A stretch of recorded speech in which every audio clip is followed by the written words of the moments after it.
students, in this class we are going to discuss some exercise question. Question number 10. What role does the molecular interaction play in a solution of alcohol and water? See, question है कि alcohol and water में किस तरह का molecular interaction होता है. जैसे मैंने अभी आपको लास्ट वीडियो में लास्ट क्लास में बताया था कि वाटर क्या होता है, पोलर होता है, और अल्कोहल क्या होता है, वो भी पोलर होता है, बट वाटर के कंपैरिजन में कम पोलर होता है ना. और जब भी अपनी प्योर फॉर्म में रहते हैं, अलग अलग रहते हैं, अल्कोहल अलग रहता है और वाटर अलग रहता है, प्योरेस्ट फॉर्म में रहते हैं, उस समय इनके बीच में हाइड्रोजन बॉन्डिंग होती है. बट जैसे ही हम इन्हें आपस में मिक्स करते हैं वाटर एंड अल्कोहल को, तो हाइड्रोजन बॉन्डिंग टूट जाती है और एक ये आपस में जो बॉन्ड फॉर्मेशन करते हैं वो बहुत वीक बॉन्ड होता है, ठीक है, जो इजीली ब्रेक हो जाता है. और जब बॉन्ड इजीली ब्रेक हो जाएगा, दैट्स मीन क्या होगा कि उसका बॉइलिंग पॉइंट कम हो जाएगा, है ना. और जब बॉइलिंग पॉइंट डिक्रीज होगा तो जो वेपर प्रेशर है वो इंक्रीज हो जाएगा. क्यों? क्योंकि जितनी जल्दी वो बॉयल होगा उतनी ज़्यादा क्या बनाएगा, वेपर बनाएगा, और उतनी ही ज़्यादा उसका वेपर प्रेशर इंक्रीज होगा. सो in case of water as well as alcohol, the molecule are interlinked by intermolecular hydrogen bonding. जो मॉलिक्यूल होते हैं वो इंटरलिंक्ड होते हैं हाइड्रोजन बॉन्डिंग से. However, the hydrogen bonding is also present in the molecules of alcohol and water in the solution. जबकि जो hydrogen bonding है वो किस में प्रेजेंट रहती है, अल्कोहल एंड वाटर में भी प्रेजेंट रहती है सॉल्यूशन के अंदर, but it is comparatively less. But वो प्योरेस्ट फॉर्म के कंपैरिजन में क्या होती है, कम होती है, ठीक है. Then water and alcohol as a result the magnitude of attractive forces tends to decrease.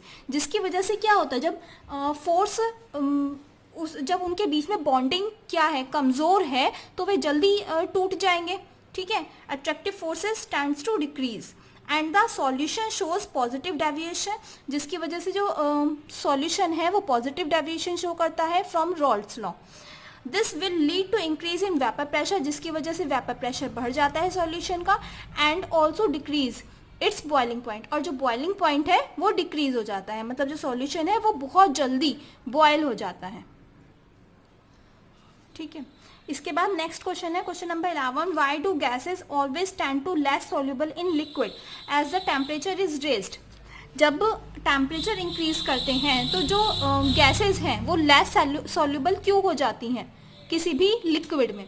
सी, क्या होता है, अगर हम टेम्परेचर किसी भी लिक्विड को टेम्परेचर देंगे तो जो गैस है वो लेस सॉल्युबल हो जाएगी, मतलब वो लिक्विड से निकलकर चली जाएगी. ऐसा क्यों होगा?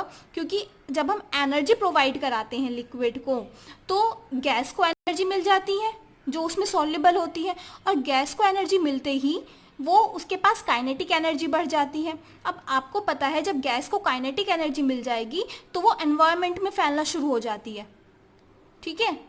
आपने एग्जाम्पल भी देखे थे ना कि सपोज अगर हम किसी रेस्टोरेंट में जाते हैं तो हमें जो खाने की स्मेल है वो बाहर तक समझ में आती है. क्यों आती है?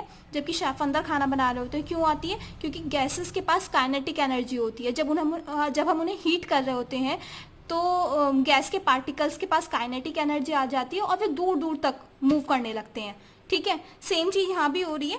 जब हम लिक्विड को एनर्जी प्रोवाइड कराएंगे तो जो उसमें सॉल्युबल गैस है उन्हें काइनेटिक एनर्जी मिल जाएगी, और जैसे ही उन्हें काइनेटिक एनर्जी मिल जाएगी वे दूर दूर मतलब लिक्विड से निकलना शुरू कर देंगी और तेज़ी से बाहर की तरफ मूव करेंगी, ठीक है. तो the dissociation of a gas in liquid is exothermic in nature because the gas contract in volume, ठीक है.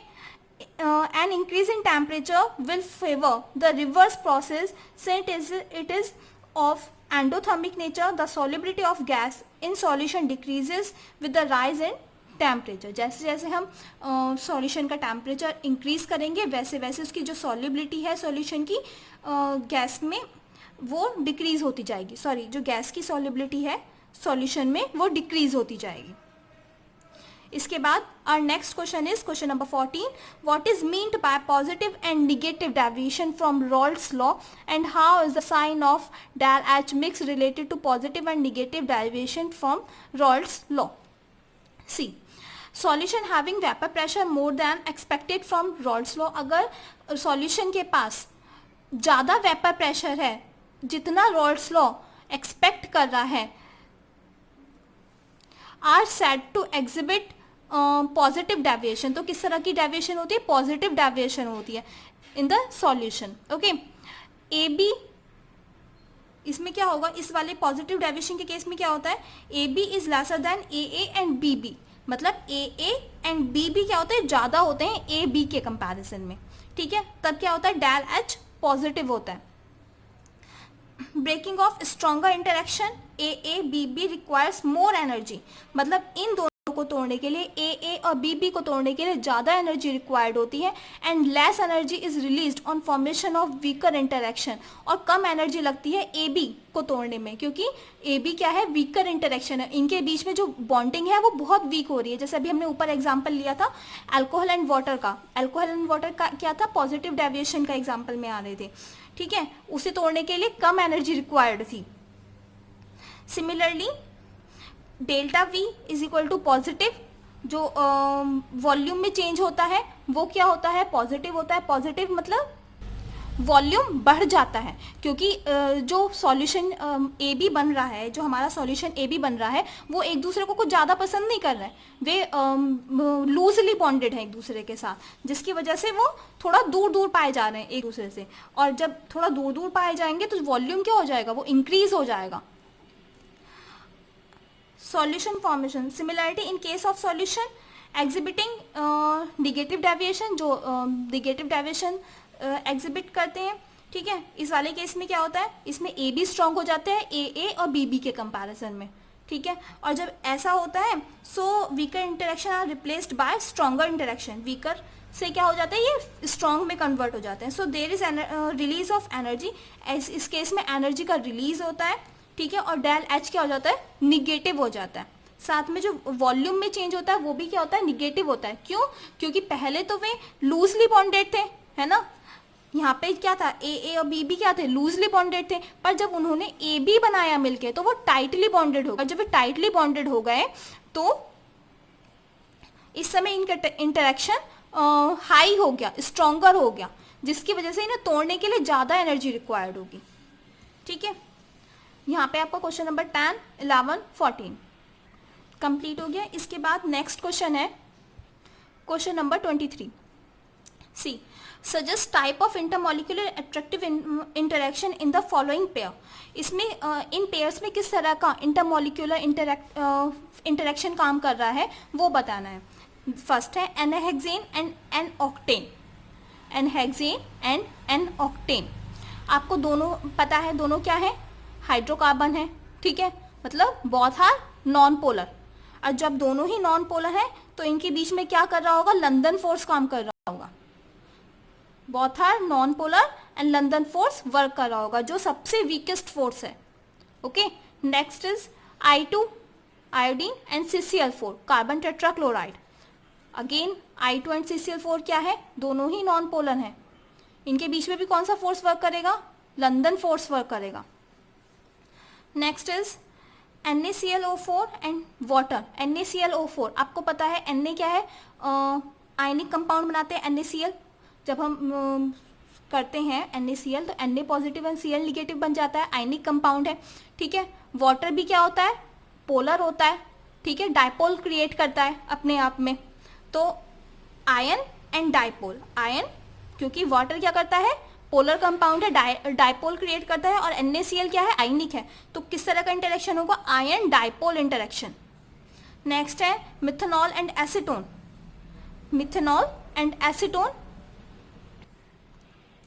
सी ऑल है. ठीक है, OH साथ में, और यहाँ भी एसीटोन है. तो दोनों के बीच में क्या होगा, डायपोल डायपोल इंटरेक्शन होगा, या फिर हाइड्रोजन बॉन्डिंग भी बन सकती है माइन्यूटली. इसके बाद है acetonitrile CH3CN and acetone C3H6O. दोनों के बीच में क्या होगा, डाइपोल डाइपोल इंटरेक्शन होगा। क्यों?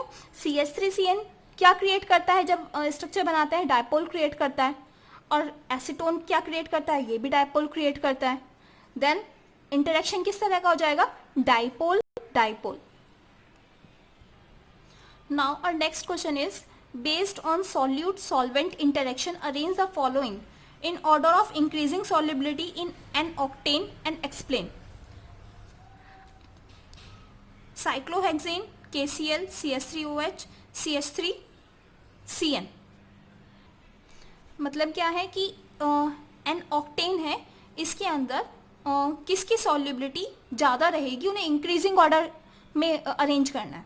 ठीक है, फर्स्ट देखते हैं एन ऑक्टेन फॉर्मूला क्या हो जाएगा? C8H18।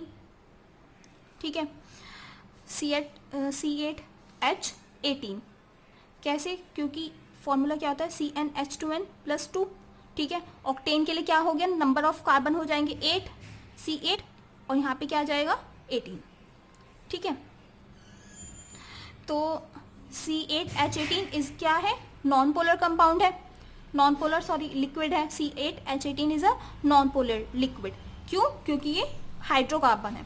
तो solubility is given by the principle like dissolve like. आपको अभी पहली क्लास में आपने पढ़ा था कि जिस तरह का सॉल्वेंट होता है वो उसी तरह के सॉल्यूट को अपने अंदर डिसॉल्व करता है। ठीक है, तो solubility is govern by the principle like dissolve like. Increasing order of solubility of different solute, जो डिफरेंट सॉल्यूट की इंक्रीजिंग ऑर्डर ऑफ सॉल्युबिलिटी होगा वो किस पे डिपेंड करेगा? लाइक डिसॉल्व लाइक वाले प्रिंसिपल पर। देखते हैं कैसे। C8H18 क्या है?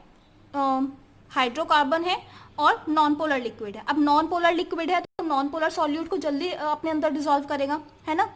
मतलब C6H12 क्या है? नॉन पोलर है, हाइड्रोकार्बन है वो भी सिर्फ। तो नॉन पोलर सबसे पहले ये इसका जो सॉल्युबिलिटी का लेवल है वो सबसे ज़्यादा होगा औरों के कंपैरिजन में। इसके बाद है CH3N, मतलब ये क्या है? ये पोलर कंपाउंड है। ठीक है, यहाँ पे ये पोलर नेचर शो करता है। इसके बाद CH3OH, यहाँ पे ये अल्कोहल हाइड्रोजन बॉन्डिंग होती है। ठीक है, पर ये इसके कंपैरिजन में कम पोलर होता है। पोलर दोनों हैं पर ये ज़्यादा पोलर होता है और ये इसके कंपैरिजन में कम पोलर होता है, CH3OH। ठीक है, इसके बाद आता है KCl। KCl क्या है? आयनिक कंपाउंड है। क्या बनाता है? K positive and Cl negative. तो ये क्या हो जाएगा? ये पोलर के बाद आएगा आयनिक। तो इंक्रीजिंग ऑर्डर ऑफ सॉल्युबिलिटी क्या हो जाएगा? फर्स्ट C6H12, नेक्स्ट CH3CN, फिर CH3OH and other one is KCl. Now our next question is question number 25. Amongst the following compound, identify which are insoluble, partially soluble and highly soluble in water.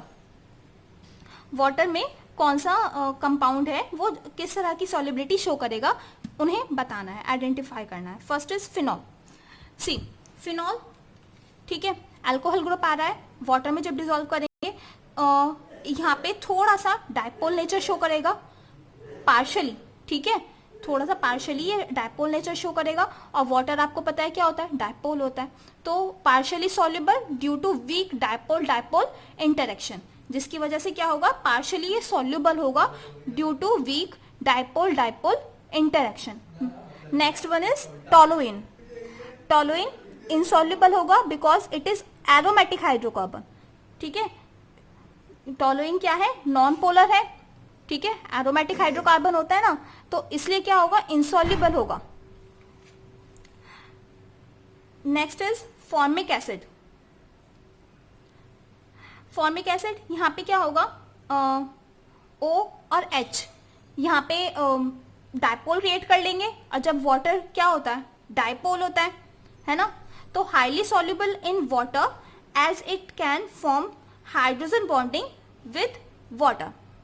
मतलब यहाँ पर ये जो O है, H है और water भी क्या होता है? वाटर में भी हाइड्रोजन बॉन्डिंग होती है, जिसकी वजह से ये वाटर के साथ ये O और H जो हैं इसके वाटर के साथ हाइड्रोजन बॉन्डिंग शो कर लेंगे।